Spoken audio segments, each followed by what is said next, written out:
Hello everybody, Ryan here, or MandRproductions, and today I've got an early review of the LEGO Marvel Spider-Man Far From Home Molten Man Battle. This reminds me a lot of some of the Hulkbuster sets that LEGO has put out recently for Avengers, but obviously it's not. It's a Molten Man, but it's an interesting set for the fact that it has so many trans orange pieces, and it just looks like a really fun build in general. If you want to check out my speed build, you can check that out with the link down in the description or the comments section below. But without further ado, we'll go over the general information. Set number 76128. It is one of 3 LEGO Spider-Man Far From Home sets, so you can check those out. We'll look at those in the back of the instruction booklet in a moment. It has 294 pieces, and in the US, I believe this retails for $30. It includes 3 minifigures, being Mysterio, a firefighter, and Spider-Man, who has quite an outfit going on there.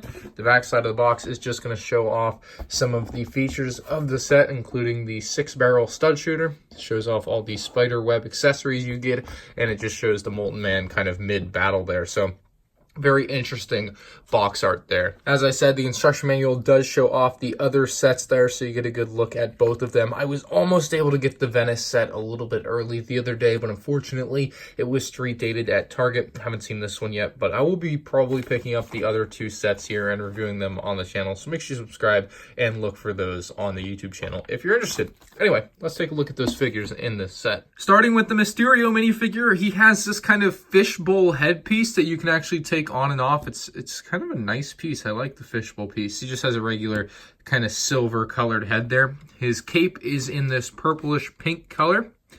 More purple than pink, I would say. He's got a nice little back print there that is covered up by the cape. He's got gold hands, nice dark green torso and legs with very nice printing all around. So the Mysterio figure is pretty nice for this Spider-Man Far From Home set, not gonna lie. The firefighter, again, also has a very nice print. It's also got a bit of a metallic color to it, so it does have a little bit of reflection to it there in the light, which is kind of nice. Kind of creates a very realistic vibe. He's got a lot of accessories on his torso. The back print is much of the same there with that same kind of metallic color. He's got the Fireman logo there, or whatever, the fire department logo. Also got a walkie-talkie and other various accessories there on his belt on his back. You can also see he has a nice maroon dark red helmet, which I really adore. Like, that is a very nice helmet color. Just a great choice in my opinion. So that's the firefighter. And by the way, all these figures have a lot of accessories, which we're going to take a look at in a moment. Lastly, we have Spider-Man, who doesn't look too much like the typical Spider-Man a lot of us are used to. He's in kind of a black and gray outfit. Honestly, he looks like he's wearing one of those socks on his head, like in SpongeBob or whatever, when they're going to rob a bank. Like, that's just what he looks like. He looks like he's ready to rob a bank, not going to lie. Anyway, the back print is pretty straightforward, just a lot of detail on there. Same with the front side. Nice waist and leg printing that is continuous down from the waist to the leg, which I do like in minifigures. Also a little bit of foot printing down there, so nice figure overall. I'm pretty sure this figure is exclusive to this set, as well as the Fireman in this set. So the Mysterio you can get in the other sets, I'm pretty sure, but still pretty nice figure overall. Spider-Man exclusive, can't beat it in a $30 set for the Molten Man Battle. Let's take a look at the minifigure accessories though, because there's a lot of cool ones. And here's the minifigs with all their accessories. Spider-Man has more web pieces than he probably knows what to do with. Even this giant one is just, oh, it's too much for me. They all fit nicely in their hands, though. The firefighter has a very nice fire extinguisher, which uses a flintlock pistol, it looks like, to kind of create the handle for it. Very interesting design.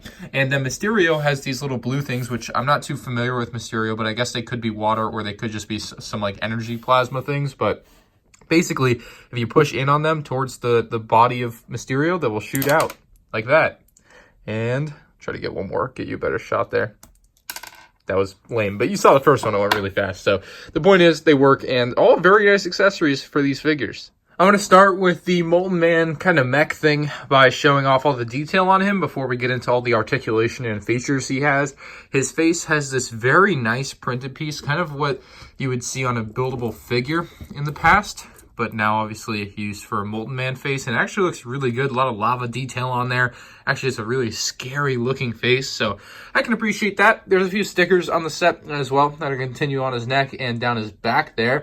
You can also see this kind of steel rod poking out of his back. Same thing there on his right arm. He has these very nice trans orange pieces that kind of have a golden cover on them. So they're like these pieces, but with the gold on them. Very nice. He also has a street light stuck out of him, which can move up and down a little bit. It says Crater Road.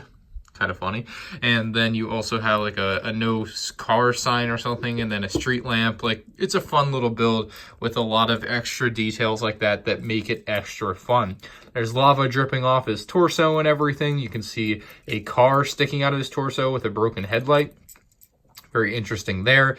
He's got some chain link pieces that are used to kind of represent dripping lava as well. I can kind of very much appreciate that. I love the trans orange antenna pieces though. I think those are very nice pieces, and outside of just the Molten Man, I think they have a use in like mock buildings. So the backside of Molten Man is going to show off more lava and everything. Not as detailed as the front, obviously, but LEGO still did a pretty good job to clean up the backside, make it look good enough to pass and throw it out there on the market. The 6 stud shooter looks pretty nice with kind of a small little wheel on there that can rotate, and we just accidentally shot one off, but you'll see that feature here in a second. You can see just kind of how the chain link lava kind of attaches on and everything. So very interesting build from the backside. You have this, again, steel girder, whatever you want to call it, and you can actually stick Mysterio on there.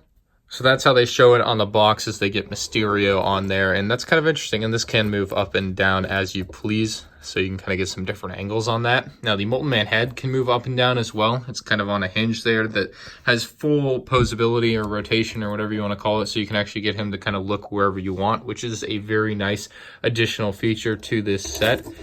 Now, one thing you'll notice is that as I try to move his head with one hand, he kind of does the splits because the legs aren't quite the strongest connections. So you will have that issue where when you're touching like the top half of him, the whole bottom half of him might just fall out, and he'll do that. And that's something that I've had the issue with, and it's one of my least favorite parts of this set, honestly, is that the legs are just maybe too posable. They shouldn't have done this, but like, it's just not strong enough to support any pressure pushing down from the top. We're on the tripod. We can show off all the different posability that this figure has. He's got his arms, his shoulders. These can move up and down if you really want to get him up, but that looks weird, so usually just leave these down. You can move the arms back and forth. Like I just said, a little bit of pressure and the legs kind of give out, so that's just one of the unfortunate parts of the design. His arms, again, can move all you want. Kind of all these different rotations you can get into there. Again, this 6 stud shooter here on his left arm is easy to shoot, just like this. So pretty straightforward to shoot that off, very easy, rotates nicely. So love that big wheel piece that they threw on there. Again, just very clean design where it will rotate easily and shoot off all your studs. And then you can kind of put it back down by the side.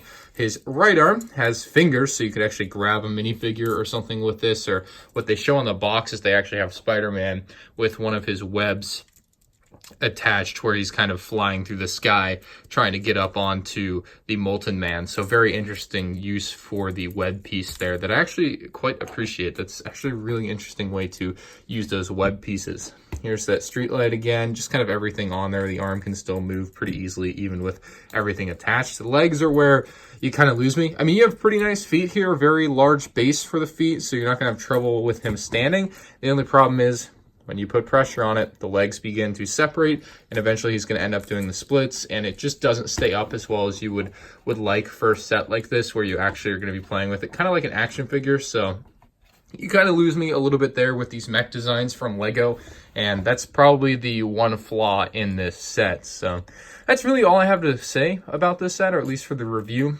As far as my opinion goes, like, I think this is pretty good. I love the look of it. I love all the trans orange on here. It's a very interesting set. I also really like the firefighter's fire extinguisher. You get plenty of Spider-Man web accessories to use, including the ones that are already on him that I just put to the side. So there is a lot to like about this set for the $30 price range. I want to know what you guys think about this one in the comments section below, but I genuinely like it. I think it's the worst of the 3 Spider-Man Far From Home sets, perhaps, but that doesn't make it a bad one, because all 3 Spider-Man Far From Home sets, quite honestly, seem like they're going to be pretty dang good. So this just happens to be the runt of the litter, and it's not even that small of a runt. So again, let me know what you guys think about this one in the comment section below. Overall, I'm going to give it an 8 out of 10. Again, the major flaw in this set is the legs, where they're just kind of not strong enough to keep it up under pressure. So that's the one flaw in this set for me. If you enjoyed my review, make sure you leave a like. If you're new to the channel, please subscribe so there's more of my future videos and possible future Spider-Man Far From Home set reviews. That's all I have for you guys in today's video. Thank you for watching. I'll see you on the next one.